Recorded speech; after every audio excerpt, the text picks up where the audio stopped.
Breakup के गहरे घाव को भरने के लिए भगवान श्री कृष्ण के उपदेश एक मरहम की तरह काम करते हैं। जब मन अशांत हो और समझ न आए कि आगे क्या करना है, तो उनके ये विचार जीवन में नई रोशनी भर सकते हैं।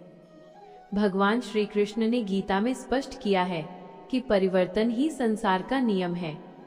जिसे आज आप अपना मानकर रो रहे हैं, कल वही आपकी खुशी का कारण नहीं होगा। जो आज आपका है, कल वो किसी और का था और परसों किसी और का हो जाएगा। ये संसार एक चक्र है जहाँ लोग आते और जाते रहते हैं, इसलिए किसी एक व्यक्ति के जाने को जीवन का अंत मान लेना उचित नहीं है। दुख का सबसे बड़ा कारण हमारा मोह, अटैचमेंट है। श्री कृष्ण कहते हैं कि हम इस दुनिया में अकेले आए थे और अकेले ही जाएंगे। जब हम किसी दूसरे व्यक्ति को अपनी खुशी का केंद्र बना लेते हैं, तो उसके दूर होने पर हमें लगता है कि हमारी खुशियां खत्म हो गई हैं। लेकिन सच तो ये है कि खुशी आपके भीतर है। आप स्वयं में पूर्ण हैं और किसी दूसरे व्यक्ति के होने या न होने से आपकी आत्मा की दिव्यता कम नहीं होती। श्री कृष्ण अर्जुन से कहते हैं कि बीता हुआ कल वापस नहीं आता, इसलिए पुरानी यादों में डूबे रहना अपनी ऊर्जा को व्यर्थ करना है। जो हुआ वो ईश्वर की इच्छा थी और जो होगा वो आपके भले के लिए ही होगा।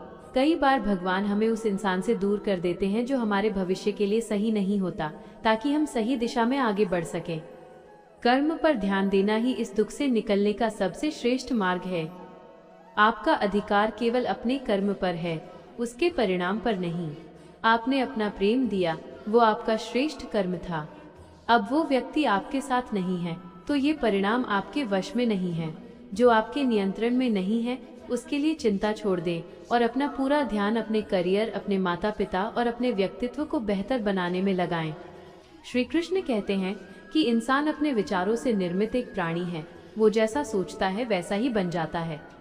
यदि आप बार बार खुद को पीड़ित या दुखी मानेंगे, तो आपका मन उसी दुख के घेरे में फंसा रहेगा। इसके उलट यदि आप यह सोचें कि यह अनुभव आपको और अधिक मजबूत बनाने के लिए आया था, तो आपकी चेतना जागृत होने लगेगी। एक बहुत ही सुंदर बात जो श्री कृष्ण ने सिखाई है, वो है समय की शक्ति। वे कहते हैं कि समय से बलवान इस सृष्टि में कुछ भी नहीं है। यह समय भी बीत जाएगा। आज जो दर्द आपको असहनीय लग रहा है, कल वो केवल एक धुंधली याद बनकर रह जाएगा। ईश्वर कभी भी आपकी झोली खाली नहीं रखते। वे बस पुराने को हटाकर नए और बेहतर के लिए जगह बना रहे होते हैं। श्री कृष्ण ये भी समझाते हैं कि क्रोध और शोक बुद्धि का नाश कर देते हैं। किसी के चले जाने पर खुद को कोसना या उस व्यक्ति के प्रति नफरत पालना आपकी अपनी उन्नति को रोक देता है। असली जीत उस व्यक्ति को हराने में नहीं, बल्कि अपने मन को जीत लेने में है। जिस दिन आप अपने मन पर विजय पालेंगे, उस दिन बाहरी परिस्थितियां आपको विचलित करना बंद कर देंगी। एक और महत्वपूर्ण विचार ये है कि आत्मा को न शस्त्र काट सकते हैं, न अग्नि जला सकती है। आपका अस्तित्व शरीर या भावनाओं से कहीं ऊपर है। आप उस अनंत शक्ति का हिस्सा हैं। इसलिए एक छोटे से सांसारिक संबंध के टूटने पर विलाप करना आपकी दिव्यता का अपमान है। वे सिखाते हैं कि श्रद्धा रखने वाला व्यक्ति ही ज्ञान प्राप्त करता है। ईश्वर की योजना पर विश्वास रखें।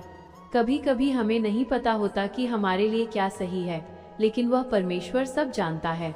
जब आप पूरी तरह से उन पर समर्पित हो जाते हैं, तो वे आपका हाथ थाम लेते हैं और आपको उस अंधेरे से बाहर निकाल लाते हैं। बस मुस्कुराते रहिए और अपने मार्ग पर चलते रहिए, क्योंकि जो आपका है वो आपसे कभी दूर नहीं जा सकता।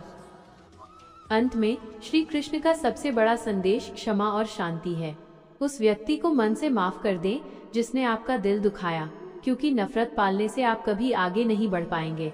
खुद को ईश्वर के चरणों में समर्पित कर दें और ये विश्वास रखें कि सब कुछ सही समय पर ठीक हो जाएगा।